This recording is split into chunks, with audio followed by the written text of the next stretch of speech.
kurang keras nih ya, nggak bisa kurang keras lagi kodenya. Selamat malam Bang, po ame-ame, belalang kupu-kupu, calon pacar Cika, tapi kapan nggak tahu. Oke, selamat sekali lagi untuk Sherina yang sudah mempunyai suami. Nggak nyangka ya, diam-diam toto menikah. Semoga sakinah, mawadah, dan warohmah. Amin. Audi Marisa juga selamat sama suaminya ya. Udah hamil ya? Udah hamil berapa minggu ya? Nikahnya kapan ya? Oh, pada ngitung ya. Ini Ambil netizen. kalkulator dagang yang gede banget. Jangan gitu netizen, pemirsa udah doain aja yang terbaik buat pasangan itu. Dan berita selanjutnya datang dari tukang batagor, ex tukang kopi alias Saipul Jamil. Maaf. Ibnu Jamil, John, ya Allah. Yang akhirnya tepat di tanggal 1 November press release-nya di Instagram masing-masing dikeluarkan bahwa mereka beneran pacaran. Sah. 1 November banget nih, udah disetting banget nih awal bulan. Ya kan, pokoknya ya semoga langgeng ya. Amin. Nah, akhirnya selain itu juga ada berita prewed tentang Kang Sule sama Natali. Yang masih aja dijulitin netizen, katanya tuh Natali tuh cuma ngincer hartanya Kang Sule aja. Ah, masa iya sih? Kita lihat aja beritanya. Ini dia.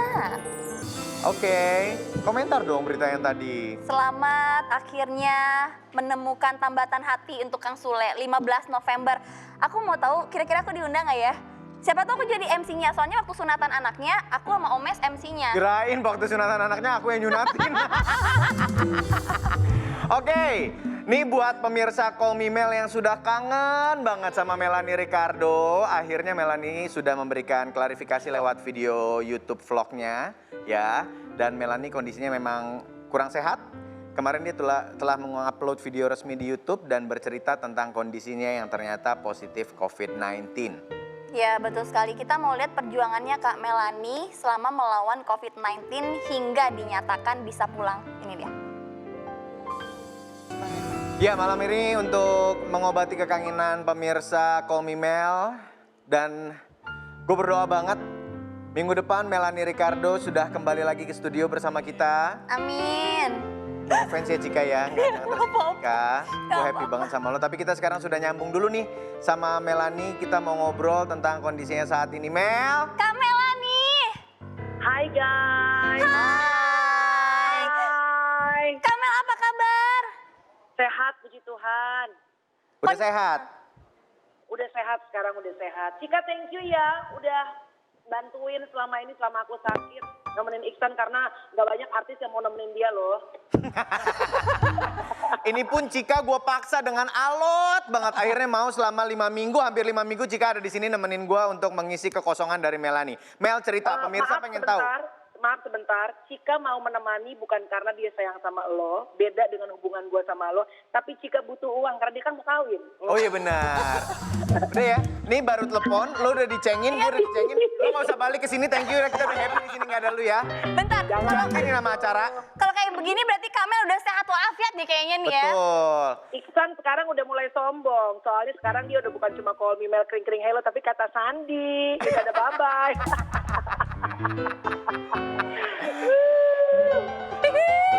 Thank you guys. Mel, udah taruh jangan bercanda dulu. Ini pemirsa mau tahu karena kan Melanie akhirnya mengupload YouTube ya untuk waktu berapa lama baru akhirnya menjelaskan lewat video YouTube. Tapi buat yang belum sempat nonton Mel, coba ceritanya dong sampai akhirnya dinyatakan positif. Pertama-tama untuk yang belum nonton, please langsung ke YouTube channel Melanie Ricardo. Jangan lupa. Tetap. Gue setuju karena dia butuh AdSense, dia butuh duit. Covid mahal banget.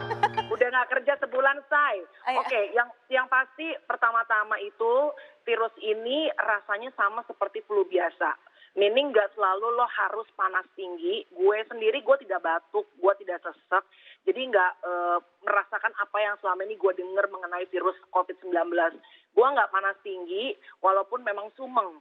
Nah itu kejadiannya adalah pada saat di tempat itu, Cik, gue lagi live di Call Me Mel, itu pertama kali gue merasakan virus ini ada di badan gue. Jadi gue ngerasa, gue bilang Iksan, gue ingat banget, ini AC dingin banget ya, gue bilang gitu. Betul, Terus kata, betul, gue ingat kan? Iksan bilang, enggak ah, lo kecapean kali. Ini dingin banget, lo kecilin kayak AC-nya. Jadi gue udah mulai menggigil.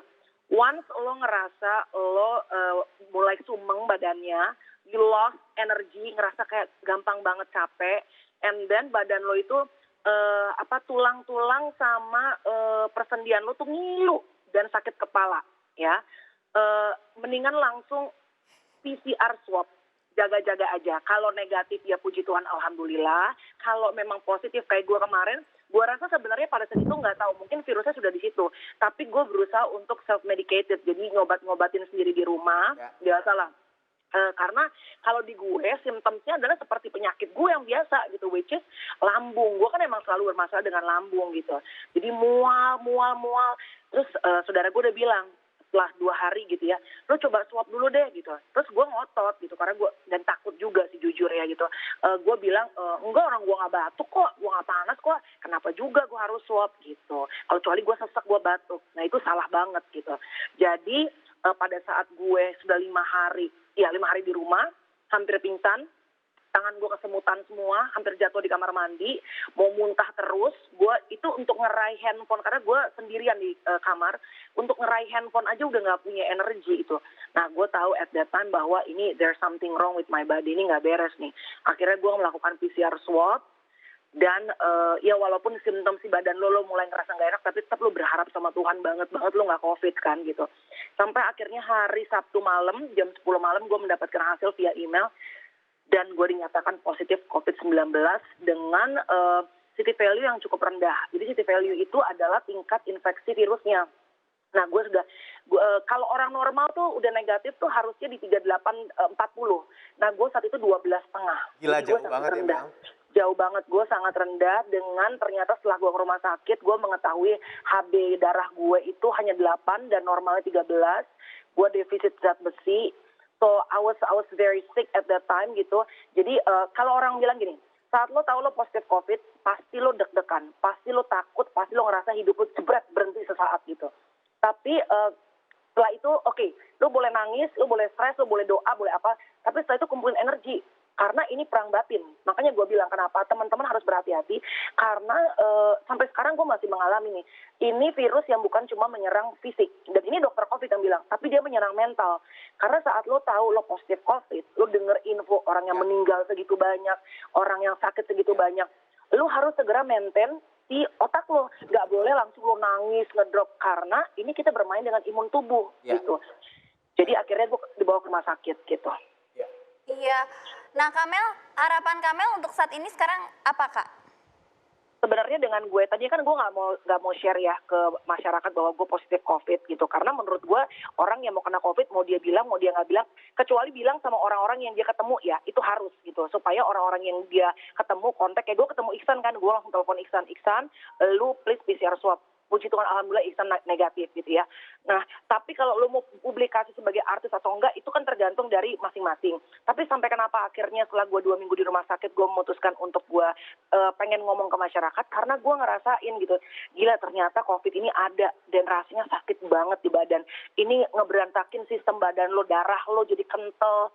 Oh ya gue tuh begitu lo COVID biasanya lo pengentalan darah. Jadi darah gue itu harusnya pengentalannya di 1.500 kalau nggak salah, yang normalnya 500. Jadi darah gue, that's why pada saat gue pencet, gue mau rapid, itu sudah tidak keluar.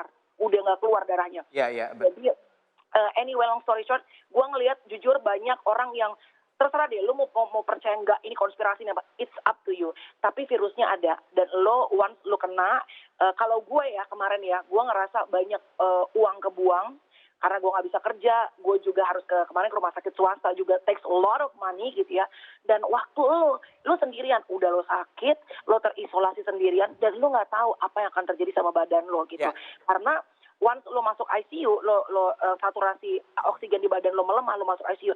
Kalau dokter gue bilang it's a game changer. Jadi lo harus jaga banget jangan sampai oksigen di badan tuh di bawah 95. Jadi kemarin gue berjuang untuk tenang gitu. Thank you Melanie, pesannya juga udah nyampe pasti untuk pemirsanya Call Me Mel. Kita doain segera semoga hasil swabnya bisa negatif karena ini anak badannya udah sehat, udah bisa bercanda lagi, tinggal nunggu hasilnya aja dan bisa kembali bekerja lagi. Mel, thank you ya. Sebentar, mohon maaf. Halo, mohon maaf. Gue nyanyi di segmen berapa ntar? Gak ada lu nyanyi, gak ada nyanyi. Oke. Jangan kemana-mana, tetap di Call Me Mel. Kring-kring.